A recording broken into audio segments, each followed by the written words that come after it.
At nang siya'y pumasok uli sa Kapernaum, pagkaraan ng ilang araw, ay nahayag na siya'y nasa bahay. At maraming nagkatipon, ano pat hindi na magkasya, kahit sa pintuan man, at sa kanila'y sinaysay niya ang salita. At sila'y nagsidating na may dalang isang lalaking lumpo sa kanya, na usong ng 4. At nang hindi sila mga kalapit sa kanya dahil sa karamihan, ay kanilang binakbak ang bubungan ng kanyang kinaroroonan. At nang yaoy kanilang masira, ay inihugos nila ang higaang kinahihigaan ng lumpo. At pagkakita ni Jesus sa kanilang pananampalataya, ay sinabi sa lumpo, "Anak, ipinatatawad ang iyong mga kasalanan."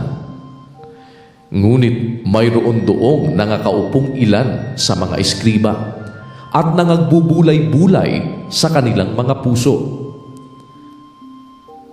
Bakit nagsasalita ang taong ito ng ganito? Siya'y namumusong. Sino ang makapagpapatawad ng mga kasalanan, kundi isa, ang Diyos lamang?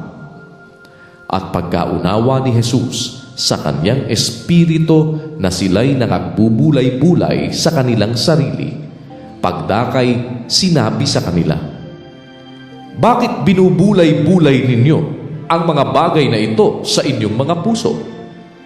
Alimbaga ang lalong magaang sabihin sa lumpo, 'Ipinatatawad ang iyong mga kasalanan,' o sabihin, 'Magtindig ka at buhatin mo ang iyong higaan at lumakad ka?'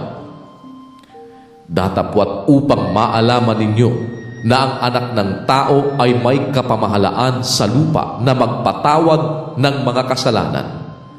Sinabi niya sa lumpo, "Sa iyo ko sinasabi, magtindig ka, buhatin mo ang iyong higaan at umuwi ka sa bahay mo." At nagtindig siya, at pagdakay binuhat ang higaan, at yumaon sa harap nilang lahat. Ano pat nangagtaka silang lahat, at niluwalhati nila ang Diyos na nangagsabi, "Kailan may hindi tayo nakakita ng ganito?" At muling lumabas at naparoon siya sa tabi ng dagat, at lumapit sa kanya ang buong karamihan, at sila'y kanyang tinuruan. At sa kanyang pagdaraan ay nakita niya si Levi na anak ni Alfeo na nakaupo sa paningilan ng buwis. At sinabi niya sa kanya, "Sumunod ka sa akin." At nagtindig siya at sumunod sa kanya.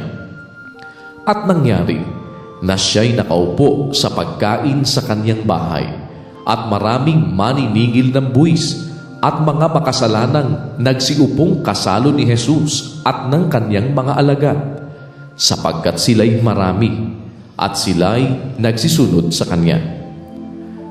At nang makita ng mga eskriba at mga Fariseo na siya'y kumakaing kasalo ng mga makasalanan at ng mga maniningil ng buwis, ay nagsipagsabi sa kanyang mga alagad, "Ano ito na siya'y kumakain at umiinom na kasalo ng mga maniningil ng buwis at ng mga makasalanan?"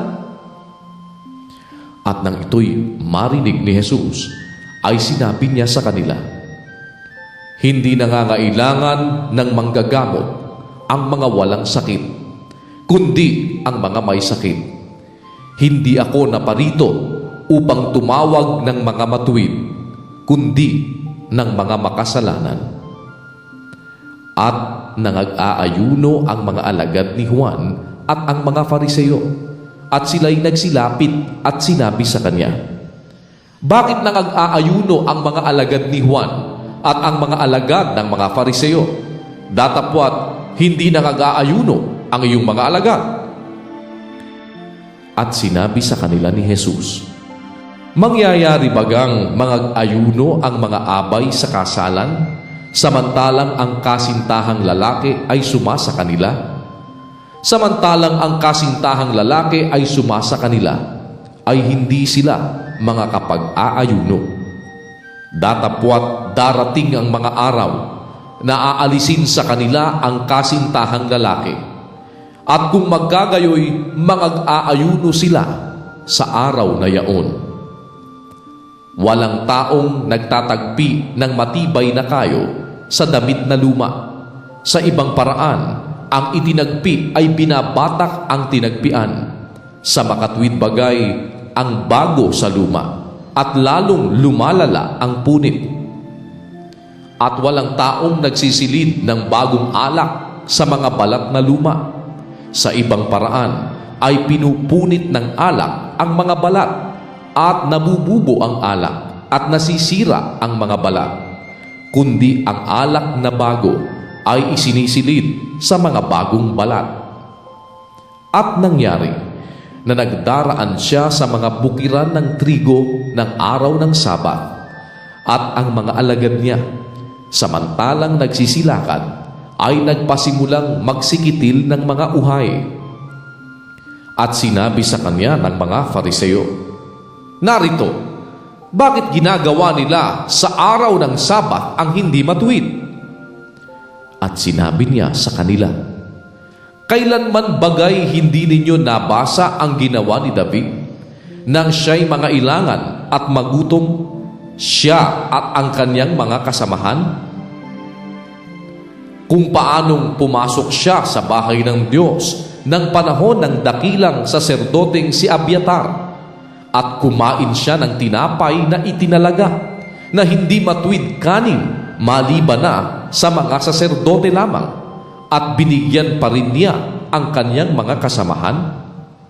At sinabi niya sa kanila, "Ginawa ang Sabat ng dahil sa tao, at di ang tao ng dahil sa Sabat. Kaya ang anak ng tao ay Panginoon din naman ng Sabat."